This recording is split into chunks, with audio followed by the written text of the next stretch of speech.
Assalamualaikum warahmatullahi wabarakatuh. Video ini berisi tentang praktikum pembuatan bakpao secara fermentasi yang dibuat untuk memenuhi salah satu tugas mata kuliah praktikum bioteknologi. Kami dari kelompok 9 dengan anggota Ainul Aini, Alfiah Kurniasari, Andeni Mutiara Rahman, dan Delima Nurcahyati Fajrin. Tujuan pada praktikum kali ini yang pertama untuk mengetahui proses pembuatan bakpao, kedua untuk mengetahui karakteristik bakpao yang dihasilkan, ketiga untuk mengetahui faktor-faktor yang mempengaruhi keberhasilan pembuatan bakpao, dan yang terakhir untuk mengetahui ukuran bakpao sebelum dan sesudah dikukus. Nah, untuk landasan pada praktikum ini yaitu bakpao merupakan salah satu makanan tradisional yang berasal dari Cina. Makanan ini cukup terkenal di Indonesia sebagai salah satu makanan rumahan. Bakpao berbentuk bulat yang pada umumnya terbuat dari campuran tepung terigu yang diberi ragi agar mengembang kemudian diberi isian lalu dikukus. Pada umumnya bakpao terbuat dari tepung terigu di mana tepung terigu memiliki keunggulan untuk membentuk gluten pada saat diberi air. Sifat elastis pada adonan mengakibatkan bakpao memiliki tekstur yang lembut dan halus.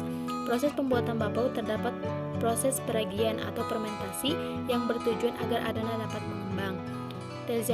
Terzaningrum 2018 halaman 363. Untuk alat yang digunakan, pertama ada sendok, pengaduk, penggaris, lalu ada nampan, ada kompor gas, dan ada serbet. Untuk bahan yang digunakan, pertama ada gula pasir sebanyak 1 sendok makan, ada air sebanyak 150 ml, garam setengah sendok makan, ragi 1 sendok teh, mentega 1 sendok makan, dan tepung terigu sebanyak 250 gram. Untuk selanjutnya, bagaimana langkah kerja dari pembuatan bakpao itu sendiri? Mari kita buat. Campurkan 250 gram tepung terigu dan ragi sebanyak 1 sendok teh. Setelah tercampur, tambahkan 1 sendok makan gula pasir yang sudah dilarutkan ke dalam air sebanyak 150 ml dan masukkan ke dalam adonan sedikit demi sedikit. Jangan lupa terus diaduk ya agar semua bahan dapat menyatu. Selanjutnya, pindahkan adonan ke dalam nampan agar mempermudah proses pengolenan. Dan tambahkan garam sebanyak setengah sendok makan beserta mentega sebanyak 1 sendok makan. Lalu uleni kembali sampai adonan menjadi kalis. Setelah menjadi kalis, bagi adonan menjadi beberapa bagian dengan sama besar. Jika ada timbangan, bisa menggunakan timbangan.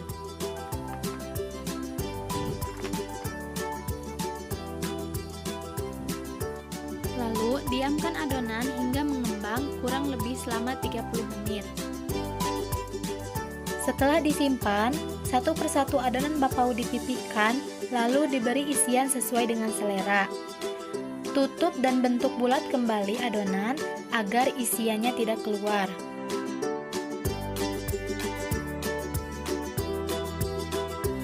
Lalu, letakkan bakpao yang sudah dibentuk di atas daun pisang. Kemudian, ukur diameter bakpao sebelum dikukus. Setelah itu, kukus bakpao hingga matang menggunakan api sedang selama 20 menit. Dan jangan lupa untuk tutup pengukusnya menggunakan serbet agar air yang ada di tutup pengukus tidak berjatuhan ke dalam adonan. Setelah 20 menit, angkat bakpao yang sudah matang dan letakkan di atas nampan, lalu hitung kembali diameternya dan amati perubahan warna, tekstur, serta aroma bakpao sebelum dan sesudah dikukus. Bakpao siap dihidangkan.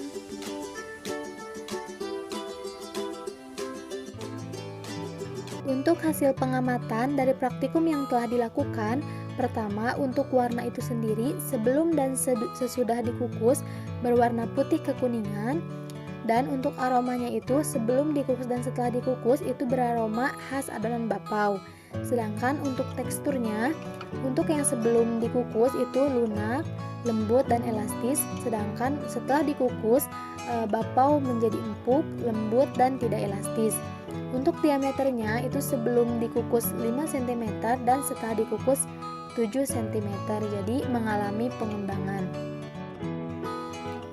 Berdasarkan tabel hasil pengamatan pada praktikum pembuatan bakpao, diperoleh bakpao berwarna putih kekuningan baik sebelum atau sesudah dikukus, tekstur empuk, lembut dan elastis, beraroma khas bakpao dan memiliki diameter 5 cm sebelum dikukus dan 7 cm sesudah dikukus.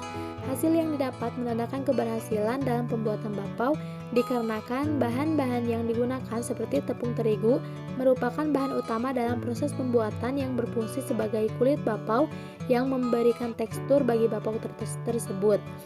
Gula putih sebagai penambah cita rasa manis, sedangkan garam selain untuk menambah cita rasa juga digunakan untuk membantu kegiatan ragi dalam adonan. Adapun ragi instan digunakan sebagai starter dalam proses fermentasi adonan bakpao. Dan air berfungsi sebagai pelarut bahan secara merata. Hal ini sesuai dengan pendapat Wijayanti DKK 2010 halaman 195 bahwa fungsi tepung terigu merupakan bahan utama dan sebagai kulit serta dapat memberikan tekstur dan kekenyalan. Gula pasir sebagai pemberi rasa manis, mentega putih berfungsi untuk menambah cita rasa dan tekstur. Ragi instan berfungsi dalam pembuatan kulit bakpao yaitu sebagai pembentukan gas dalam adonan sehingga adonan mengembang.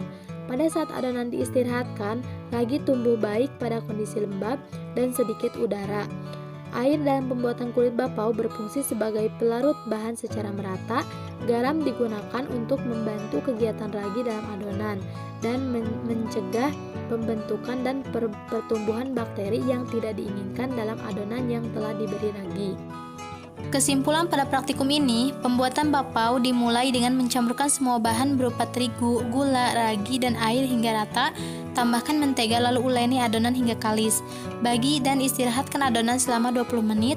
Selanjutnya ambil adonan dan beri isian sesuai selera dan bentuk adonan menjadi bulat.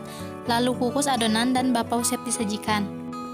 Untuk karakteristik bakpao yang dihasilkan, bakpao berwarna putih kekuningan baik sebelum atau sesudah dikukus, tekstur empuk, lembut dan elastis, beraroma khas bakpao dan memiliki diameter 5 cm sebelum dikukus dan 7 cm sesudah dikukus.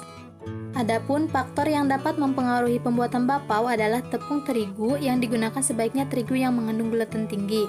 Pada saat menguleni adonan sebaiknya kalis. Lama waktu yang digunakan saat mengistirahatkan adonan juga harus diperhatikan berdasarkan suhu ruangan tersebut.